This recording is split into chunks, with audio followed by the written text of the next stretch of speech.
दो सना के बाद मेरे नहायत वाजिब एहतराम इज़्ज़तों के लायक क़ुर्ब जवार दूर नज़दीक से आए हुए मुअज़्ज़िज़ीन इलाका परवरदिगार आलम की बारगाह में और नबी मुख्तार ताजदार मदीना रहमत आलम सल्लल्लाहु अलैहि वसल्लम की पाक बारगाह में अक़ीदतों और मोहब्बतों के फूल निछावर करने के बाद अस्सलामु अलैकुम वरहमतुल्लाहि वबरकातुहू। अल्लाह रब्बुल आलमीन जल्ल जलालुहु व आज़म शानुहु की बारगाह ख़ास में दुआगो हूँ अल्लाह ताला मुझे आया करीमा के ज़िमन में हक़ सच बयान करने सुन सुनाकर अमल पैरा होने की अल्लाह तौफ़ीक़ ख़ास अता फ़रमाए और हम सब की हाज़िरी को अपनी बारगाह आली मर्तबत के अंदर शर्फ़ कबूलियत अता फ़रमाए।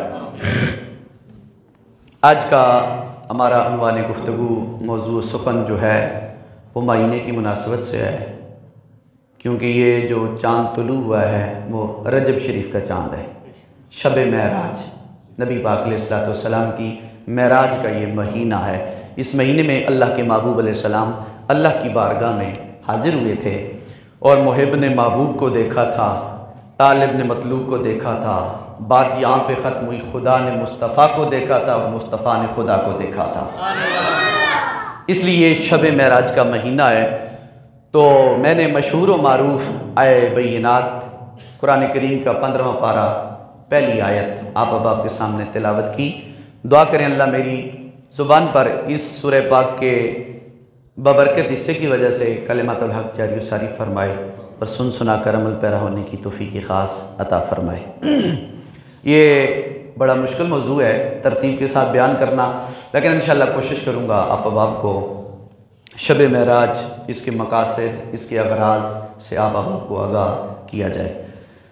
बहरहाल जिनका हम नाम लेते हैं उनके नाम बड़े हैं, जिनका चर्चा हम करते हैं उनकी ज़ातें बुलंद वाला हैं, तो उनका नाम लेने से हमारी भी इज़्ज़त में वक़ार आता है और हमें भी दुनिया आखिरत में इसका सिला अल्लाह ताला अता फरमाता है और इंशाअल्लाह फरमाता रहेगा। सूरह बनी इसराइल पहली आयत, कह दो ज़रा सुभान अल्लाह। हुज़ूर फरमाते हैं कि नबी पाक अलैहिस्सलाम का इरशाद पाक है, हुज़ूर फरमाते हैं कि अल्लाह ताला को वो आवाज़ बड़ी खूबसूरत लगती है, पसंद है, जिस आवाज़ के साथ खूबसूरत अंदाज में अल्लाह का कुरान पढ़ा जाए। और क़यामत वाले दिन रब भी फरमाएगा कुरान के जो हाफिज़ होंगे उनसे कि जिस तरह दुनिया में प्यार और मोहब्बत के साथ पढ़ता था, आज भी कुरान पढ़ता जा और जन्नत के ज़ीने चढ़ता जा। तो इसलिए ये जो सुर लगाने का मकसद होता है अवाम को खुश करना नहीं होता, एक तो हदीस पे अमल होता है और दूसरा अपना ईमान ताज़ा होता है कि सोहनी चीज़ को सोहने तरीके से बयान किया जाए। बहरहाल कोशिश हमारी होती है, आगे अल्लाह की मर्ज़ी होती है। तो बहरहाल अल्लाह सब की हाज़िरी कबूल फरमाए, कह दो सुभान अल्लाह। ताजदार मदीना रहमत कौनैन सल्लल्लाहु ताला अलैहि वसल्लम का कलमा पढ़ने वाले हो मेरे महबूब करीम रहमत कौनैन सल्लल्लाहु ताला अलैहि वसल्लम की शब महराज के वाक़ियों को मेरा परवरदिगार ऐलान फरमाता है। 15वां पारा सूरह बनी इसराइल, बिस्मिल्लाहिर्रहमानिर्रहीम। सुब्हानल्लज़ी असरा बिअब्दिही लैलन मिनल मस्जिदिल हराम इलल मस्जिदिल अक़सा। फिर सुनिए, सुब्हानल्लज़ी असरा बिअब्दिही लैलन मिनल मस्जिदिल हराम इलल मस्जिदिल अक़सा अल्लज़ी बारकना खौलहु लिनुरियहु मिन आयातिना इन्नहु हुवस समीउल बसीर। मेरा परवरदिगार ऐलान फरमाता है अपने महबूब की महराज के वाक़े को बयान करते हुए, फरमाया सुब्हानल्लज़ी, पाक है वो ज़ात, असरा जिसने सैर कराई बेअब्दिही अपने बंदाए खास को, लैलम रात के एक मुख्तसर से हिस्से में, मिनल मस्जिदिल हराम इलल मस्जिदिल अक्सा, मस्जिद हराम से लेकर मस्जिद अक्सा तक।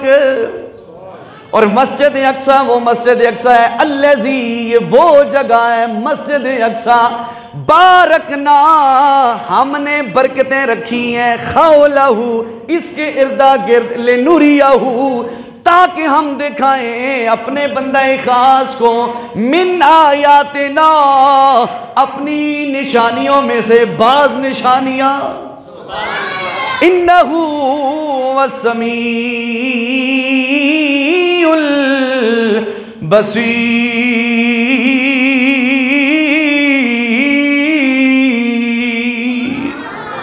बेशक वो सुनने वाला, बहुत सुनने वाला और बहुत ज़्यादा देखने वाला है। समी सुनने वाला, बसीर देखने वाला है। अब ये कुरान पाक की पहली आयत मेरे और आपके प्यारे आका इस्लाम की सफ़र मेराज को शुरू कर रही है। अब इस कुरान पाक की आयत पे आप तवज्जो दें। अल्लाह ने इसकी इब्तदा लफ्ज़ सुबहान से की और इंतहा भी अपनी सिफात से की। सुबहान अल्लाह, अल्लाह का नाम, और इन्नहु हुवस समीउल बसीर, बेशक वो देखने वाला और सुनने वाला है। वो यानी कौन है? वो अल्लाह ही है। और इस आयत के दरमियान में अल्लाह ने अपने महबूब की शब महराज का जिक्र फरमाया है। यानी अल्लाह ने अपने नबी की महराज को जिक्र बाद में किया, हिफाजत आगे से भी पीछे से भी, हिफाजती जुमले अपनी जात के लगाए। फरमाया मेरे महबूब तेरा जिक्र करने लगा हूं मैं, तेरी जात पे अगर कोई अटैक करेगा बाद में करेगा, पहले मुझ पे करेगा, और जो मुझ पे करेगा वो सीधा जाएगा जहन्नम में, और जो तुझ पे करेगा वो भी जाएगा जहन्नम में। लेकिन मैं नहीं चाहता पहले तेरी तरफ उंगली उठे, उंगली कोई उठाएगा तो मेरी तरफ उठाएगा, क्योंकि सुबहान अल्लाह, पाक मैं हूं, पाक है वो जात। यहां पर अल्लाह ने अपनी तरफ इशारा किया कि वो जात पाक है जिसने सैर कराई बेअब्दिही अपने बंदाए खास को। अब इस आयत पाक पे समझें आप, नबी पाक अलैहिस्सलातु वस्सलाम की मेराज का सफर अभी मैंने शुरू नहीं किया, इस आयत पाक के ज़िम्मे में समझा रहा हूं आपको। अल्लाह ने फरमाया सुबहान अल्लाह, अल्लाह ने अपना नाम इसलिए लिया कि ताकि क़यामत तक कोई बंदा मेरे महबूब की मेराज पर एतराज ना करे। एक बात।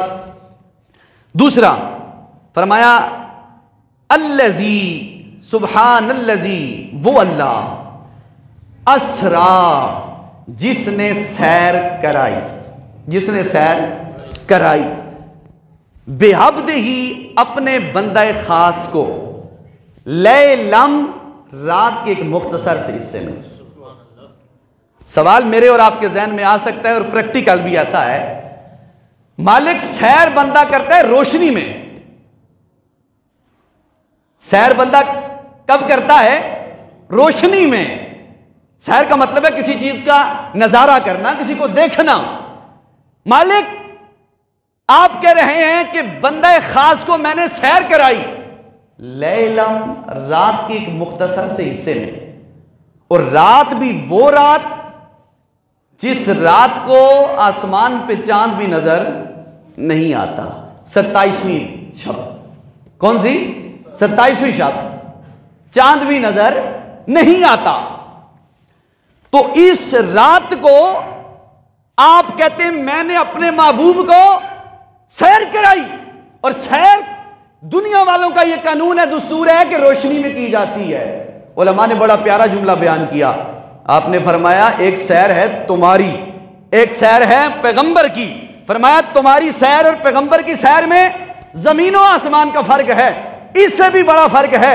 एक सैर तुम अपने बाल बच्चों को कराते हो, एक सैर ये खुदा ने मुस्तफा को कराई, और जिस खुदा ने मुस्तफ़ा को सैर पे ले जाया गया और लेके गया, वो खुदा ना रोशनी का मोहताज है, वो मुस्तफ़ा ना रोशनी का मोहताज है, ना खुदा मोहताज है। बस ये खुदा की मर्जी थी, रब ने बताना था मेरा महबूब अगर सैर करेगा अंधेरे में भी, अंधेरा इसका मोहताज हो सकता है, रोशनी इसकी मोहताज हो सकती है, मेरा पैगंबर रोशनी का मोहताज कभी नहीं हो सकता। इसलिए आका अलैहिस्सलाम की शान है कि ताकि आपकी कोई बराबरी कर ही ना सके, हम सैर करते हैं रोशनी में, पैगंबर ने की अंधेरे में। तो पैगंबर अलैहिस्सलाम की मेराज को रब ने रात के मुख्तसर से हिस्से में वाज़े करके बता दिया। फरमाया वो रब है जिसने रात के अंधेरे में एक मुख्तसर से हिस्से में अपने पैगंबर को बेअब्दिही, अपने बंदे खास को मस्जिद हराम से मस्जिद अक्सा तक कराया। अब यहां पर असरा बेअब्दिही, बेअब्दिही उलमा ने यहां पर तफसीर में लिखा कि अल्लाह ने अपने रसूल को बुलाया, अपने पैगंबर को बुलाया, अपने नबी को बुलाया।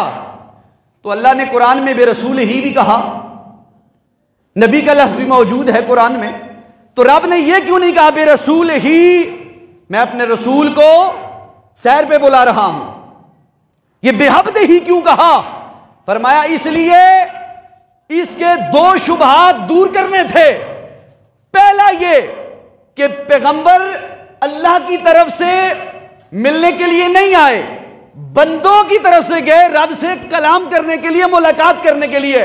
तो फरमाया जो बंदों की तरफ से जाए उसे बेअब्द ही कहा जाता है, और जो रब्बुल आलमीन की तरफ से आए उसे बेरसूल ही कहा जाता है, क्योंकि हुजूर बंदों की तरफ से गए थे ना रब की बारगाह में, तो इसलिए कहा बेअब्द ही।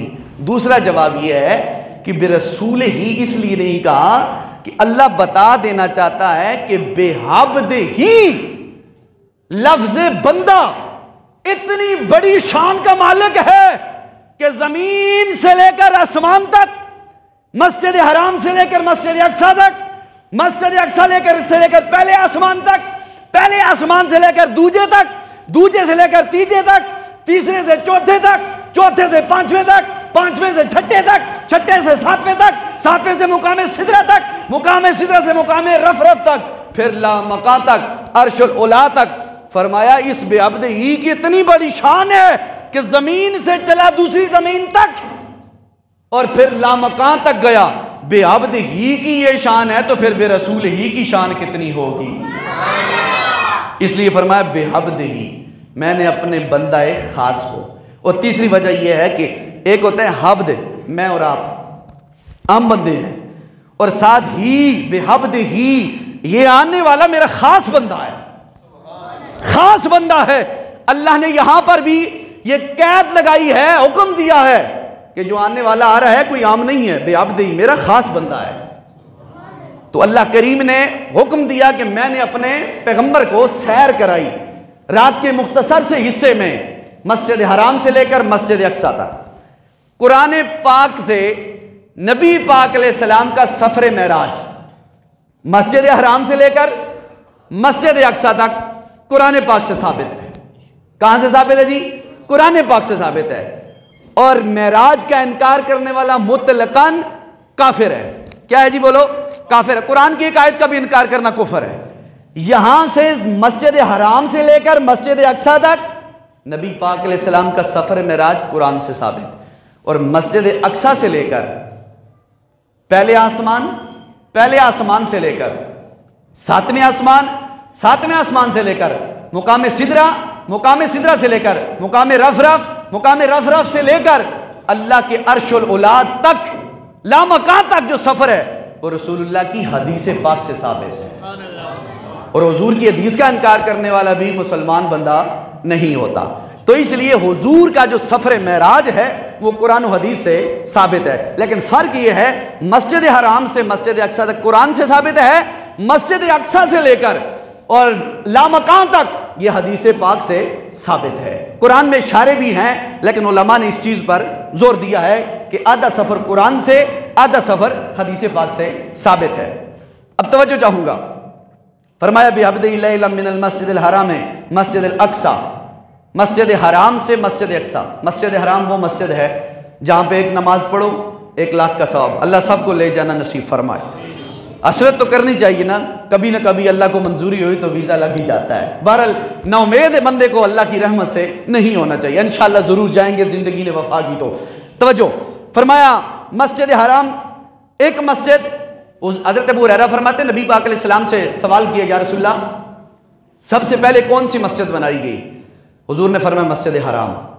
हुजूर फजीलत फरमाया 1 नमाज का सवाब 1 लाख का सवाब मिलता है। हुजूर फिर फरमाया मस्जिद अक्सा। उसके बाद कौन सी? मस्जिद अक्सा बनाई गई। या रसूलल्लाह इसका सवाब क्या है? हुजूर ने फरमाया 2 रिवायतें हैं, 1000 नमाज पढ़ने का सवाब मिलता है। और दूसरी रिवायत मैंने पढ़ी, मेरे पास मौजूद है कि हुजूर ने फरमाया उसमें 1 नमाज पढ़ने का सवाब 50,000 नमाज पढ़ने का सवाब मिलता है। और तीसरी मस्जिद फरमाया मस्जिद नबवी शरीफ बनाई गई जिसमें 50,000 का सवाब मिलता। मस्जिद अक्सा के बारे में नबी पाक अलैहिस्सलाम का एक और फरमान आप सुन लें। हुजूर ने फरमाया जिसे अल्लाह तौफीक दे वो मस्जिद अक्सा में नमाज पढ़े, और अगर उसे तौफीक ना मिले, कोई बंदा जा रहा हो मस्जिद अक्सा में, तो उसे जैतून का तेल खरीद के दे। क्या करे? जैतून का तेल खरीद कर दे। उस तेल का जाकर वो उस मस्जिद में दिया जलाए, दिया उस मस्जिद में दिया जलाए जैतून के तेल का। फरमाया गोया कि ऐसे ही है, उसने नमाज पढ़ने का सवाब हासिल कर लिया है। मस्जिद अक्सा में दिया जलाने का इतना बड़ा सवाब है। अच्छा, मस्जिद हराम से मस्जिद अक्सा अल्लज़ी, ये वो जगह है। कौन जी? मस्जिद अक्सा। ये बैतुल मुक़द्दस में है और ये मुसलमानों का किबला-ए अव्वल है। मुसलमानों ने इस किबले की तरफ 16 या 17 महीने मुंह करके नमाज पढ़ी, इसलिए बैतुल मुक़द्दस हमारी दाएं तरफ है। ये किबला है और किबले की दाएं तरफ जहां भी गारा मस्जिद है उसकी दाएं तरफ बैतुल मुक़द्दस है। इसलिए उलमा लिखते हैं कि जिस तरह इस किबले का हम या करते हैं उसका भी हमारे ऊपर लाजिम व मलजूम है, क्योंकि हमारा किबला अव्वल है। तो वो मुसलमानों का पहला किबला है बैतुल मुक़द्दस मस्जिद अक्सा अल्लज़ी, ये वो जगह है मस्जिद अक्सा। बारकना, अल्लाह फरमाता है हमने बरकतें रखी हैं, खौलहू, इसके इर्दा गिर्द। क्या रखी हैं जी?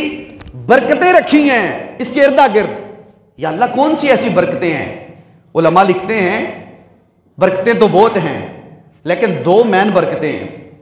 एक, वहां पे अंबियाए किराम अलैहिस्सलाम की कब्रें हैं। नबियों की क्या है बोलो?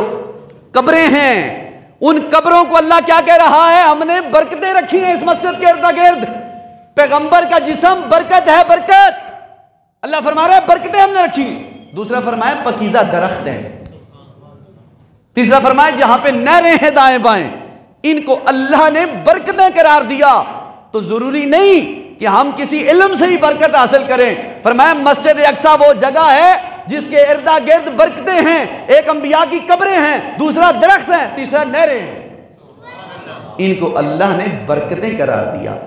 तो साबित क्या हुआ? किसी इल्म के अलावा किसी चीज को अगर यह कह दिया जाए इसमें बरकत है तो यह शिर्क और बिदअत नहीं है। यह शिर्क और बिदअत, अगर शिर्क और बिदअत होता तो इन नबियों की कब्रों को बरकत कहने की वजह ही नहीं। सारे उलमा ने लिखा, हर मकतबा फिक्र के तकरीबन लिखा, इससे मुराद अंबिया की कब्रें हैं, दरख्त हैं, नहरें हैं। फरमाया हमने इसके इर्द गिर्द नहरें रखी, खौलहू लिनुरियहू, ताकि हम दिखाएं अपने महबूब को। ये नहरें, ये अंबिया के जनाबे वाला कब्रिस्तान, कब्रें हम दिखाई ने मिन आयातिना, और हम अपनी बाज निशानियों में से बाज निशानियां, यानी ये भी अल्लाह की बाज निशानियां हैं। इन्नहू, बेशक वो, कौन? अल्लाह, हुव समीउल बसीर, बेशक बहुत ज़्यादा सुनने वाला और बहुत ज़्यादा देखने वाला है। अब इसका जो अगला हिस्सा है, लिनुरियहू मिन आयातिना इन्नहू हुव समीउल बसीर, इस पे मैं बात मजीद करूंगा, लेकिन मुझे वक्त इजाज़त नहीं देता कि इस पूरी आयत पाक पे मैं बोलूं, मेरे पास वक्त नहीं है।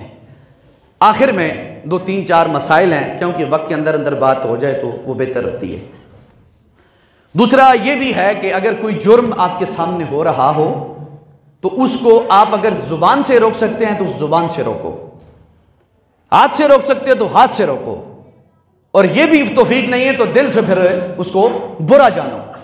अब जानते हैं, क्योंकि हमारे ईमान का हिस्सा है ये बात करना, स्वीडन के अंदर कुरान पाक को जलाया गया और मुसलमान इस बात पर, पूरी दुनिया के मुसलमान बड़े रंजीदा हैं कि हम जान दे सकते हैं, बाल बच्चे दे सकते हैं, घर बार दे सकते हैं, लेकिन मोहम्मद की जात पे कोई हमला नहीं बर्दाश्त कर सकते, कुरान पे कोई हमला नहीं बर्दाश्त कर सकते, हुजूर के सहाबा पे कोई हमला नहीं बर्दाश्त कर सकते, हुजूर की आले बैत पे कोई हमला नहीं बर्दाश्त कर सकते, मुकद्दसात पे कोई हमला नहीं बर्दाश्त कर सकते। हम आलम कुफर को और अपनों के जरिए से यही पैगाम देते हैं कि देखो हुजूर के गुलाम हर सदी में तैयार हुए, तैयार हैं और तैयार रहेंगे, और गुस्ताखों का सर इंशाअल्लाह उतारेंगे, लेकिन ये एहतजाज करना ये हमारा हक है, बुनियादी आईनी कानूनी और ईमानी, कि हम ये साबित करें कि हम हुजूर के गुलाम हैं, कुरान की तौहीन हम बर्दाश्त कर सकते नहीं है, और हम अल्लाह की बारगाह में तौबा इस्तिग़फ़ार करते हैं, उन पे लानत डालते हैं कि जिन्होंने ऐसा काम किया, और दुआ ये करते हैं कि 57 इस्लामी ममालिक के जितने भी सरबराहान हैं अल्लाह उनको गैरत मिली दे, ताकि वो इस बात पे एक्शन लें कि मोहम्मद के गुलाम अभी जिंदा हैं, हमारे मुक़द्दसात की तौहीन नहीं हो सकती।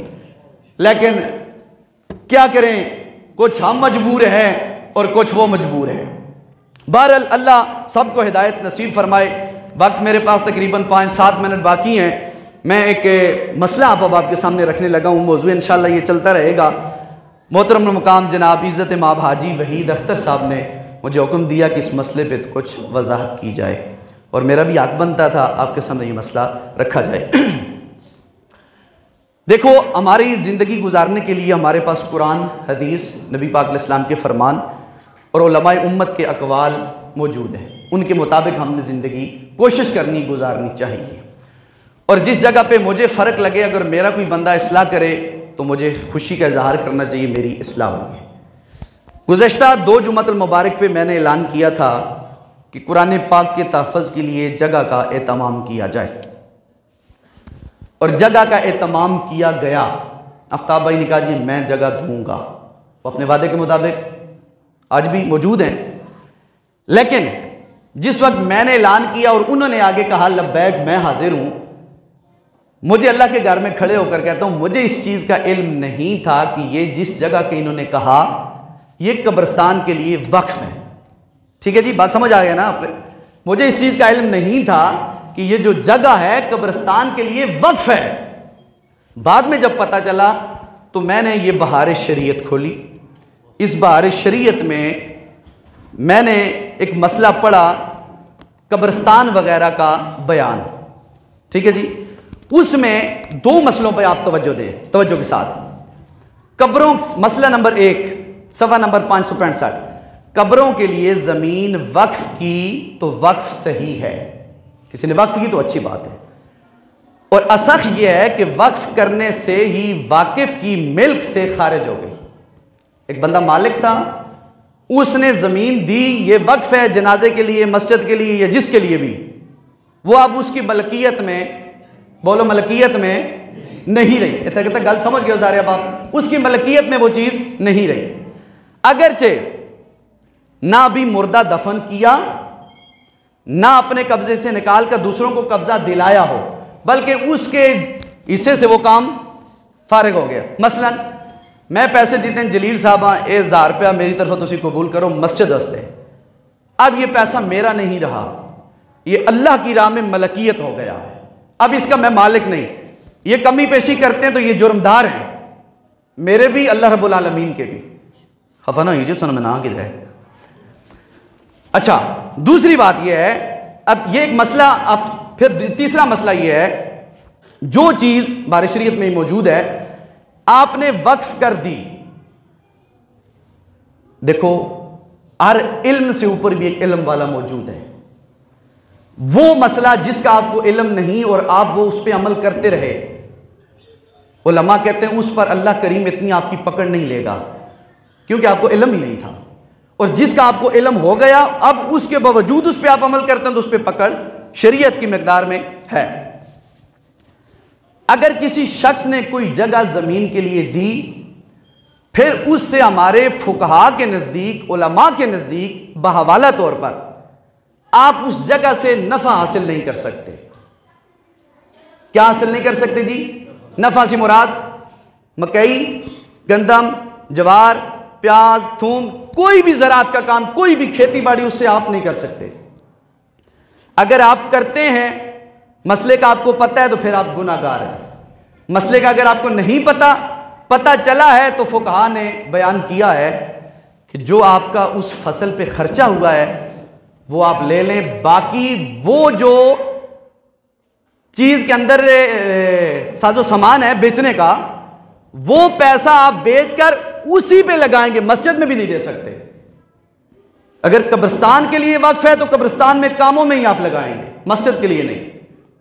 मदरसे में भी आप नहीं दे सकते, वो उसी कब्रिस्तान में, उसी काम, जिस काम के लिए चीज वक्फ हुई उसी में लगाएंगे।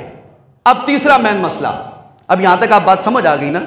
मेरा कोई बंदा टारगेट भी नहीं है, या कोई बंदा, आप मेरे लिए सारे काबिल इज्जत हैं, काबिल एहतराम है। मैं बज़ाहिर आपका इमाम हूं, लेकिन आपके बाल बच्चों की तरह भी हूं और भाइयों की तरह भी हूं। कोई मसला कोई ऐसा वैसा नहीं है, या किसी को तंज करें, या ये बड़े दिल गुर्दे का काम किया हाजी भाई दफ्तर साहब ने कि उन्होंने कहा कि इस मौजू पर 2-4 मिनट आप लगाएं ताकि हमारे लोगों को समझ आ जाए कि मसला असल में है क्या। अब जो अहम मसला है, आखिर मैं पढ़ता हूं, सुनना। बाद में पता चला जो वक्फ की हुई ज़मीन, आफ्ताब भाई ने कहा कि मैंने इसमें कुरान महल बनाना चाहता हूं, तो मैंने इन्हें कहा कि मैं मुताला कुछ किया भी है, कुछ करने के बाद जवाब दूंगा। जब मुताला किया, मेरे नाक़िस इल्म के मुताबिक गलत भी मेरी बात हो सकती है, ऑन द रिकॉर्ड बात है, ये ज़रूरी नहीं मेरी बात पक्की मोहर है। मैंने अपने मुताले के मुताबिक कुछ उलमा से बात करने के बाद ये कहा कि जो वक्फ चीज़, जो चीज़ जिस चीज़ के लिए वक्फ हो गई वो उसी चीज़ के लिए वक्फ है, उसमें कोई रद्द बदल नहीं हो सकता। अब मसला नंबर 3 समात फरमाएं। गांव वालों ने कब्रिस्तान के लिए ज़मीन वक्फ की, गांव वालों ने ज़मीन के लिए, कब्रिस्तान के लिए ज़मीन वक्फ की और मुर्दे भी उसमें दफन किए। फिर उसी गांव के किसी शख्स ने इस ज़मीन में इसलिए मकान बनाया कि तख्ते वगैरह कब्रिस्तान की ज़रूरियात, तख्ते, बेलचा, कई वगैरह कब्रिस्तान की ज़रूरियात उसमें रखे जाएं। कमरा किस लिए बनाया? कब्रिस्तान की ज़रूरियात के लिए, ताकि रखे जाएं। और वहां हिफाजत के लिए किसी को मुकर्रर कर दिया। अगर ये सब काम, कौन सा? कमरे वाला, तन्हा उसी ने किया, दूसरों के बगैर मर्जी के किए, या बाज दूसरे भी राजी थे इस मकान बनाने में, तो अगर कब्रिस्तान में वुसअत है, जगह है, तो कोई हरज नहीं, आप कमरा बना सकते हैं, कमरा बना सकते हैं। जबकि ये मकान कब्रों पर ना बना हुआ हो, और मकान बनने के बाद अगर इस ज़मीन की मुर्दा दफन करने के लिए ज़रूरत पड़ गई हो तो इमारत उठवा दी जाएगी, आप इमारत उठवा सकते हैं। मेरा मोहब्बत के तौर पर इख्तलाफ ये था मसले में कि यहाँ पर ये दलील के तौर पर मसले मेरे सामने रखे गए और मैंने ये पढ़ा। मसला आखिर ये है कमरे का कि यहाँ पे आप सुने इबारत, मेरा एतराज़ ये है कि जिस शख्स ने जगह दी या दूसरे भी कुछ राजी थे, अगर कब्रिस्तान में वुसअत है तो कोई हरज नहीं, यानी जबकि मकान कब्रों पर ना बना, यानी इसका लुब्बे लबाब नतीजा ये है मेरे ज़हन के मुताबिक कि ये जिस कमरे का हुक्म है वो सिर्फ कब्रिस्तान की ज़रूरियात के कमरे का हुक्म है। समझ गए थे गल?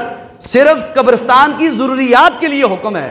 अब यहां पर हाजी साहब से भी मैंने बड़ी तफसीलन गपशप की, उलमा से भी गपशप की कि अब इस मसले में मुझे नहीं पता था, जब इन्होंने वक्फ की तो ये वक्फ पहले कब्रिस्तान की नीयत से इन्होंने की। हाँ, एक मसला और भी सुन लें, अगर आफ्ताब भाई ने या किसी बंदे ने भी जगह इस नीयत के साथ वक्फ की कि मैं इसमें कब्रिस्तान में महल बनाऊंगा, कुरान महल, नीयत थी वक्फ करते, तो फिर अब बना सकते हैं। एक हाल ये भी है अगर उसने नीयत की, और दूसरा एक मसला ये भी है कि वक्फ करने के दौरान उस शख्स की ये नीयत थी कि जब तक कब्रें नहीं होती मैं रासा खासा पीसा, तो उस सूरत में उसका खाना पीना उससे जायज़ है। अगर वक्फ करने के दौरान उसकी ये नीयत थी जब तक कब्रें नहीं होती मैं इसे खाऊं पीऊंगा, तो फिर उसका खाना पीना जायज़ है। अगर बाद में ख्याल आया कि मैं खाऊं पीऊंगा तो फिर यह बात जायज़ नहीं है। अच्छा, इसलिए अब यह मसला जो है, क्योंकि आप गांव वालों का है, और मैं बड़ा खुश हुआ कि हाजी वहीद अख्तर साहब ने कहा कि मैं अल्लाह ने तौफीक दी है अपने बच्चों के साले सवाब के लिए ज़ाती तौर पर कमरा बनाऊंगा। मेरा दिल बड़ा खुश हुआ कि अल्लाह ने तौफीक दी है और बहुत अच्छा काम कर रहे हैं, अल्लाह हिम्मत मजीद दे। और इन्होंने कहा कि इस मसले को उजागर किया जाए ताकि अवाम के जहनों में बात पड़े कि जो वक्फ शुदा चीज़ है वक्फ है। लेकिन फिर भी मेरी बात हतमी नहीं है, और भी हम दलाइल इंशाल्लाह मांगेंगे उलमा से, अगर हुई तो हम इंशाल्लाह आपको बयान कर। मैंने इन्हें कहा, इन्होंने मुझे कहा अभी इस मसले को कुछ दिन के लिए हम साइड पे रखते हैं, इसकी तहकीक करते हैं, ताकि तहकीक करने से बेहतर पता हल मिल जाए कि हमारे अंदर कोई भी हम काम करें तो उसमें कोई कमी पेशी नहीं होनी चाहिए। मैंने अपनी तरफ से यह कहा कि जो चीज़ वक्फ जिस मकसद के लिए की गई है उसमें इस इबारत के तहत आप कमरा बनाने के कायल नहीं हैं। तो इन्होंने भी कहा ठीक है, हम इस पर आप भी तशरीह करें, इस पर सर्च करें, हम भी करते हैं। तो बहरहाल इंशाल्लाह इस मसले को हम तहकीक तक लेके जाएंगे। हो सकता है 2-4 दिनों में हम प्रूफ के साथ आपके सामने रखेंगे। फिर जो बात हुई आप वाले इलाका की मिलकर मंजूर नज़र होगी तो इंशाल्लाह ताला वो अमल में लाई जाएगी। अस्सलाम वालेकुम। मैं सारे भैन भरा के दसना चाहना हूँ कि जी आफ्ताब जगह 2 हफ्ते तक गल चल नहीं रही ना, इस मौजूद है साढ़े मोहतरम में सारे मोहतरम माड़े। मैं ये चाहना सा कि इतना असा कुरान मल बनाई है, ठीक है जी। जिसले मैं इमाम साहब नाल गल की, इन्हें क्या शरी मसला है, कुछ उलमाए दीन को इन्हें पूछा, कुछ को मैं पूछा। अज असा जुम्मे पर जुम्मे से पहले बैठे हैं, बारे शरीयत इन्हें भी तकी, मैं भी तकी। जिन्हें उलमाए दीन भी दसिया भी ठीक है, जिन्हें इन्हें की दसिया भी नहीं ठीक, असा हाले टाइम रखा। अगर असा की शरी लिहाज नाल इजाजत हुई, शरी लिहाज नाल, तो फिर असा आफ्ताब वाली जाई कुरान माल मैं बना सा। ना हुई तो कोई दुरान बंदा अगर कोई जगह देना चाह ना हुई तो मैं उत्था बना छोड़ता। बहुत अच्छा, ठीक है। अगर कोई बंदा इसने तो एतराज़ ना करे, ये एतराज़ के बहुत शुक्रिया। अल्लाह ताला अल इलाका अलियान इलाका को इत्तफाक इत्तेहाद नसीब फरमाए। ये मसला था, इस मसले की नीयत को आप समझें। अल्लाह ताला हम सब की हाज़िरी अपनी बारगाह में कबूल मंजूर फरमाए। तमाम अब आप नीयतें सुन्नतें अपनी अदा कर लें। जज़ाकुमुल्लाह व अहसन अल जज़ा।